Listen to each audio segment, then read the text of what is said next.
اسلام رکھنے، اس سے اگلا لفظ ہے اطاعت۔ اطاعت کا معنی ہے طوع، طوع کے معنی ہے آمادگی، خود آمادگی، طوعا و کرہن، یہ لفظ دو جو آتے ہیں، ایک آمادگی کے ساتھ کرنا، ایک مجبوری سے کرنا۔ اب اسلام میں سے مجبوری والے حصے کو نکال دیجیے تب اطاعت، اور اطاعت اللہ کے ساتھ رسول کی، یہاں بریکٹڈ ہے۔ یہ مضمون بہت طویل ہے لیکن بہت محکم ہے۔ اللہ کی اطاعت رسول ہی کے اطاعت کے ذریعے ممکن ہے، کوئی اور راستہ ہے ہی نہیں۔ وَمَن يُطِعِ الرَّسُولَ فَقَدْ أَطَاعَ، یہ اس طرح دو، ادھر سے لے ادھر سے لے، یہ اب طوع کی طرف میں توجہ دلا رہا ہے۔ اسلام سرنڈر، مجبور یا آمادگی سے، اس سے کوئی بحث نہیں۔ اطاعت اب دلی آمادگی سے حکم ماننا ہے اللہ کا، اس کے رسول۔ اسی کا ایک منفی رخ ہے تقویٰ۔ تقویٰ کیا ہے؟ بچنا، نافرمانی سے بچنا، گناہ سے بچنا، اللہ کے حکم کو توڑنے سے بچنا۔ گویا کہ اطاعت اور تقویٰ یہ دونوں، یہ مثبت اور منفی رخ ہے۔ اس میں ایک اضافہ بات کروں گا میں، یہاں 4 اصطلاحات کے حوالے سے ابھی تقویٰ کو اسی درجے دیر میں رکھیے، لیکن جامع ترین اصطلاح ہے عبادت۔ یا ایھا الناس اعبدوا ربکم وما خلقت الجن والانس الا لیعبدون۔ اور عبادت میں صرف آمادگی نہیں، گہری اور شدید محبت کے جذبے کے تحت اللہ کی بندگی۔ العبادت تجمع اصلین، غایت الحب مع غایت الذل، مع غایت الذل والخضوع۔ دو چیزوں، دو بنیادوں کے جمع ہونے سے عبادت وجود میں آتی ہے، ہر درجے کی محبت اور ہر درجے میں اپنے آپ کو بچھا دینا، انقیاد، تسلیم کا، آپ کی میری کوئی مرضی نہیں، جو تیری مرضی ہے وہ میری مرضی۔ اور محبت دیکھا آپ نے ان 4 الفاظ میں ایک تدریجی ارتقا ہے۔ البتہ اس میں جو میں تقویٰ کے بارے میں ایک بات کرنا چاہتا ہوں، قرآن مجید کے بعض مقامات سے یہ معلوم ہوتا ہے کہ تقویٰ اصل میں اس ڈرائیونگ فورس کا نام ہے جو آدمی کو آگے سے آگے بڑھاتی ہے، اطاعت میں اور گہرا ہونا، اللہ کی بندگی میں اور پختہ، یہاں تک کہ درجہ احسان تک پہنچے۔ اخبرنی عن الاحسان، مجھے بتائیے احسان کیا ہے؟ ان تعبد اللہ کانک تراہ فإن لم تکن تراہ فإنہ یراک، ان تعمل اللہ کانک تراہ فإن لم تکن تراہ فإنہ یراک، ان تخشى اللہ کانک تراہ فإن لم تکن تراہ فإنہ یراک۔ اس کے لیے سورہ مائدہ کی اس آیت کو ذہن میں رکھیے، لیس علی الذین آمنوا وعملوا الصالحات جناح فیما طعموا، وہ لوگ جو ایمان لائے، جنہوں نے نیک عمل کیا، ان پر کوئی بوجھ نہیں ہے، کوئی الزام نہیں ہے ان چیزوں کے بارے میں جو پہلے کھا پی چکے، جب تک شراب حرام نہیں ہوئی تھی، چاہے آپ نے گیلن کے گیلن پیے ہو، کوئی حل نہیں۔ اب کو تشویش اپنے آس پاس نہ آنے دو۔ یہاں سے اذا اتقوا وآمنوا وعملوا الصالحات ثم اتقوا وآمنوا ثم اتقوا واحسنوا واللہ یحب المحسنین۔ یہاں آپ نے تقویٰ کی تکرار دیکھی، یہ تقویٰ ڈرائیونگ فورس۔ پہلا ایمان وہ ہے جس کے ساتھ عمل کو آنے کا ذکر کیا ہے، ثم اتقوا اذا اتقوا وآمنوا وعملوا الصالحات ثم اتقوا وآمنوا۔ اب اگلا ایمان کا مرحلہ وہ ہے جہاں عمل خود بخود اس کے اندر شامل، علیحدہ کیٹیگری رہی نہیں۔ ثم اتقوا واحسنوا، پھر اور تقویٰ اور احسان۔ اس کے حوالے سے میں عرض کر دوں، مولانا مودودی کی ایک بڑی قیمتی تحریر ہے، تحریک اسلامی کی اخلاقی بنیادیں، ان میں انہوں نے اسلام، ایمان، تقویٰ اور احسان 4 چیزیں بیان کی۔ میں یہ چاہتا ہوں کہ اس کی بھی تصحیح ہو جائے۔ حدیث جبرائیل میں 3 ہی آئی ہیں، اسلام، ایمان، احسان۔ تقویٰ در حقیقت کوئی علیحدہ مقام نہیں ہے، تقویٰ کو ڈرائیونگ فورس ہے کہ جو ایک پہلی منزل سے دوسری، دوسری سے تیسری تک انسان کو لے جاتی ہے۔ یہ آیا مبارکہ سورہ مائدہ کی نہایت اہم۔ اسلام ایک مقام، جیسے آپ کو معلوم سلوک میں مقامات، اسلام ایک مقام، اور اونچا مقام ایمان ہے، اور اونچا مقام احسان ہے۔ تقویٰ کسی مقام کا نام نہیں، بلکہ حدیث جبرائیل کے حوالے سے جتنے بھی اس کے ورشنز ہیں ہمارے پاس، ان سب میں وہی تین چیز۔ اسی اعتبار سے یہاں بھی میں نے وضاحت کر دی، تقویٰ ایک زیادہ گمبھیر اصطلاح ہے، لیکن یہاں جو چار اصطلاحات کے رب میں میں لایا ہوں، اسلام، اطاعت، تقویٰ، عبادت۔ اب آگے چلیں۔ یہ کیفیات انسان میں ہمہ تن، ہمہ وقت اور ہمہ وجوہ مطلوب ہیں، نہ کہ جزوی یا جز وقتی۔ اس کے ایک دس پہ شرح کرنا پڑے گی آپ۔ مطلوب جو مقام اس کا ذکر ہو رہا ہے، مقام بندگی تو یہی ہے، ہمہ تن، ہمہ وقت، ہمہ وجوہ۔ جز وقتی آپ بندگی نہیں کر سکتے، جز وقتی تو لازمت کر سکتے، وہ امپلائی ریلیشن شپ اور جز وقتی ہمہ وقتی۔ اللہ کی بندگی جز وقتی نہیں ہے، نہ جز وقتی نہ جزوی، کچھ مانیں گے کچھ نہیں مانیں گے۔ افتؤمنون ببعض الکتاب وتکفرون ببعض فما جزاء من یفعل ذلک منکم الا خزی فی الحیاۃ الدنیا ویوم القیامۃ یردون الی اشد العذاب۔ آپ نے یہ آیتیں سنی ہیں، ترجمے سنے ہیں، میں وقت نہیں دے رہا، صرف یہ کہ ٹانک لے ذہن میں کہ یہ در حقیقت ایک جملہ جو ہے اس کا تعلق اس سے ہے۔ یہ کیفیات انسان میں ہمہ تن، ہمہ وقت اور ہمہ وجوہ مطلوب ہے، نہ کہ جزوی یا جز وقتی۔ الا، استثناء یہاں بھی ہوگا، جیسے وہاں نوٹ کر آیا ہوں استثناء۔ مریض آدمی ہے، مفلوج ہے، ہلنا چاہتا نہیں ہل سکتا، نفسیاتی مفلوج ہے، مانتا ہے کہ ہاں یہ کام فرض ہے، نہیں کر پا رہا، یہاں بھی اللہ یہ کہ کبھی غفلت کے باعث، اب یہاں بھی دیکھیے ایک جملے میں تین اسباب آئے ہیں، غفلت کے باعث، یا جذبات کی رو میں بہہ کر، یا ماحول کے اثرات سے مغلوب ہو کر کوئی غلط حرکت سرزد ہو جائے، دل ارادہ نہیں، سرزد ہو جانا، اس کا اپنا کنوٹیشن ہے مفہوم۔ معصیت دل ارادہ تو بغاوت ہے، جسے گناہ کہتے ہیں، تقصیر وہ بے ارادہ نہیں، سرزد ہو۔ کیوں ہو گیا؟ نمبر ایک، غفلت کے باعث، یاد کرا۔ نمبر دو، جذبات کا روح اندر سے ایسا ریلا اٹھا ہے، طوفان بہہ گیا آدمی، اس کی قوت ارادی کے بند ٹوٹ گئے۔ نمبر تین، کسی ایسے ماحول میں چلا گیا ہے، وقتی طور پر، عارضی طور پر، کہ اس سے مغلوب ہو گیا ہے۔ تین اسباب ہو سکتے ہیں معاشی، تو یہ ہے استثناء۔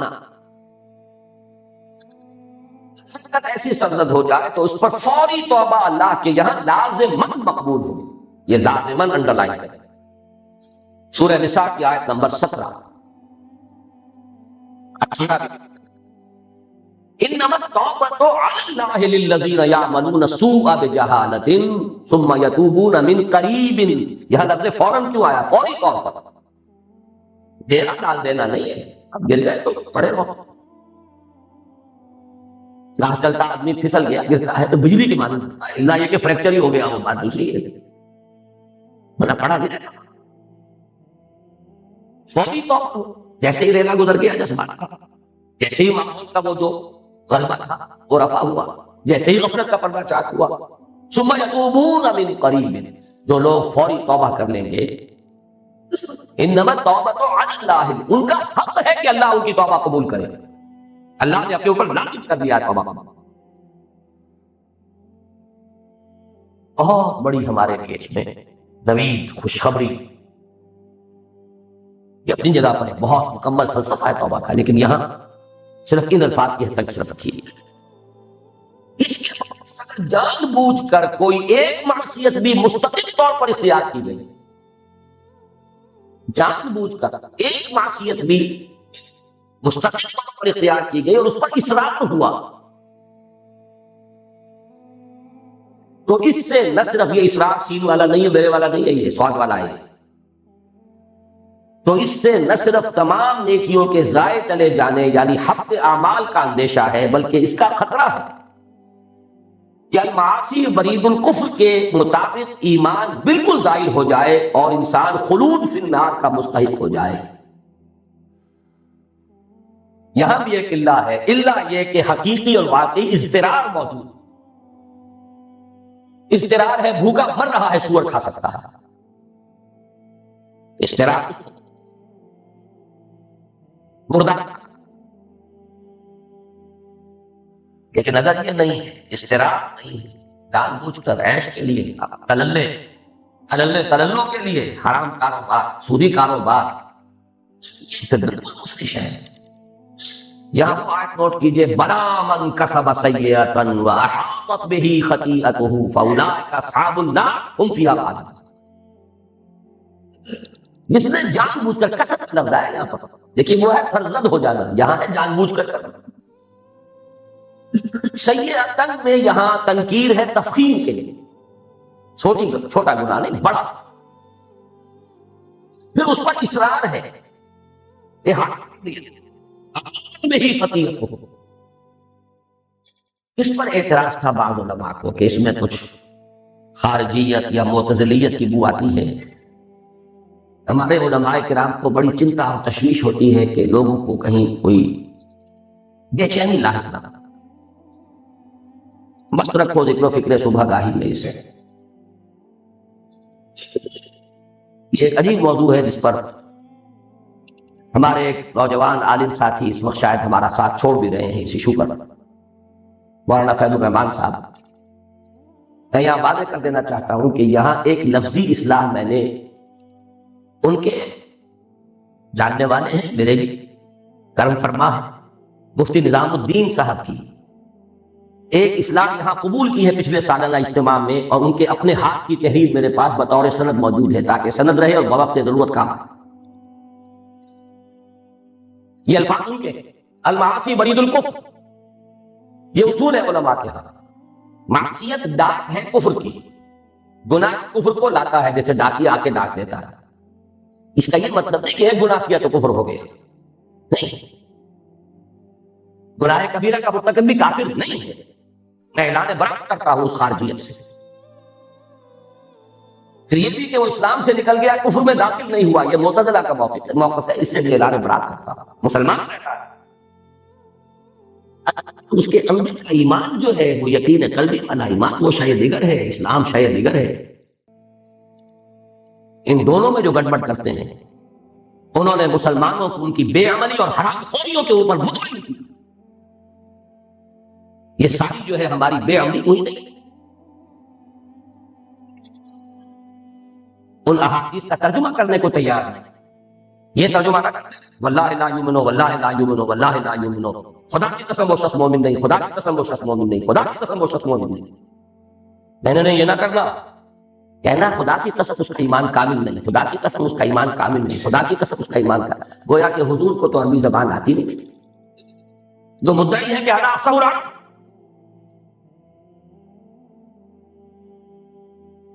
ذہن میں رکھیے یہ مفتی نظام الدین صاحب کی میں نے اصلاح قبول کی ہے، لیکن ان کے الفاظ ہیں المعاصی برید الکفر، ایک انتہا یہ ہو سکتی ہے، جیسے حضور نے فرمایا گناہ کیا داغ پڑ گیا، توبہ کیا داغ دھل گیا، نہیں کیا دوبارہ تو گناہ کیا پھر داغ، پھر گناہ کیا پھر داغ، پھر گناہ کیا، تو یہاں تک کہ دل سارا سیاہ ہو گیا، یوں بند ہو گیا۔ حضور نے مٹھی بند کی، اس طرح دل بند ہو جاتا ہے، اور بند کے اوپر تو پھر مہر لگتی ہے، اللہ علی قلوبہم وعلی سمعہم وعلی ابصارہم غشاوۃ۔ لیکن اس کا فیصلہ ہم اس دنیا میں نہیں کر سکتے، یہ فرق ہے، اس پر فتویٰ نہیں دیا جائے گا، فتویٰ نہیں ہوگا۔ یہ گناہ کبیرہ کا مرتکب بھی کافر نہیں، مسلمان ہے۔ اس دنیا میں ہماری بحث صرف اس حد تک رہے گی کہ کوئی مسلمان ہے یا نہیں، مومن ہے یا نہیں، یہ اللہ یہاں جا کر پتا چلے، کیا پتا کس کس کا پردہ چاک ہو جائے، کون کون سے یہاں جو اتقیاء اور زہاد مشہور ہیں وہاں معلوم و ریاکار تھے بدترین، جب حدیث موجود ہے، جو شہید سمجھا گیا تھا، جو بہت بڑا عالم سمجھا گیا تھا، جو بہت مخیر سمجھا گیا تھا، تینوں کو کہا گیا تھا جہنم، انک قاتلت لان یقال جریء، تم چاہتے تھے، تم نے جنگ کیا تھا اپنی جرأت کی شہرت حاصل کرنے کے، تم نے علم سیکھا اور سکھایا، لوگوں پر روک ڈالی، تم نے دولت خرچ کی تاکہ کہا جائے سخیون، قیلا کہا جا چکا تمہارا مطلوب مل چکا، یہاں کچھ نہیں ہے، اوندے منہ گھسیٹ کر جہنم میں لوگ دیے جاتے، کس کے پر نہیں جانا، اللہ بچا۔ لیکن یہ کہ خدا کے لیے تشویش پیدا ہونے دیجیے، تیرے دریا میں طوفان کیوں نہیں، خودی تیری مسلمان کیوں نہیں، کہ تیرے بحر کی موجوں میں استراحت، وہی ہے تیرے زمانے کا امام برحق جو تجھے حاضر و موجود سے بیزار کر موت کے آئینے میں دکھلا کے رخ دوست، زندگی اور بھی تیرے لیے دشوار، سب کی آمد تو سلاؤ نہیں، یہ نہیں کہ فتویٰ لگا دو کہ وہ کافر ہو گیا، یہ منافق ہو گیا، معاذ اللہ، یہ کسی کا مقام ہے۔ آپ اس کو سمجھ لیجئے، یہ ہے عبادت، اسلام، اطاعت، تقویٰ۔ اس کے ضمن میں ایک پیراگراف میں جو کچھ ہے، اب اس میں جو موضوعات آ گئے اب دوسرا فرض، الفاظ میں دوسرے یہ کہ دوسروں کو حتی المقدور اسلام کی تبلیغ کرے اور دین کی دعوت دے۔ اس کے لیے اصطلاحات کیا ہیں؟ کہ اس کے لیے یوں تو بے شمار اصطلاحات ہیں، جیسے انذار، خبردار کرنا، قم فانذر، یہ بھی دعوت و تبلیغ ہے، تبشیر، بشر المومنین، یہ بھی دعوت و تبلیغ ہے، تذکیر، فذکر بالقرآن من یخاف وعید، وہو یعظہ یا بنی لا تشرک باللہ، نصیحت، لا تحبون الناس، ہی قرآن مجید کی اصطلاحات ہے، وصیت، ووصى بها ابراہیم وبنیہ ویعقوب، تعلیم، یعلمہم الکتاب والحکمہ، تبیین، لتبین للناس ما نزل الیہم، تلقین، یہ مختلف ہیں وغیرہ، بے شمار الفاظ ہوں گے، لیکن اہم تر اصطلاحات چار ہیں۔ نمبر 1 تبلیغ، نمبر 2 دعوت، نمبر 3 امر بالمعروف ونہی عن المنکر، نمبر 4 شہادت علی الناس۔ ان میں بھی ایک بڑا عجیب معنوی ربط ہے۔ تبلیغ پہنچانا، انگریزی میں بہترین تعبیر ہوگی to reach out to address, آپ کو چل کے جانا پڑے گا، آپ کو پہنچانی ہوگی، ذرائع ابلاغ کا استعمال کرنا ہوگا، you have to reach out. دعوت، بلانا، تبلیغ کا نتیجہ ہے بلانا، آؤ اللہ کے راستے کی طرف، ادعو الی سبیل ربک ومن احسن قولا ممن دعا الی اللہ، دعوت الی اللہ، دعوت الی الحق، دعوت الی سبیل اللہ، پہنچانا، بلانا۔ تیسری اصطلاح امر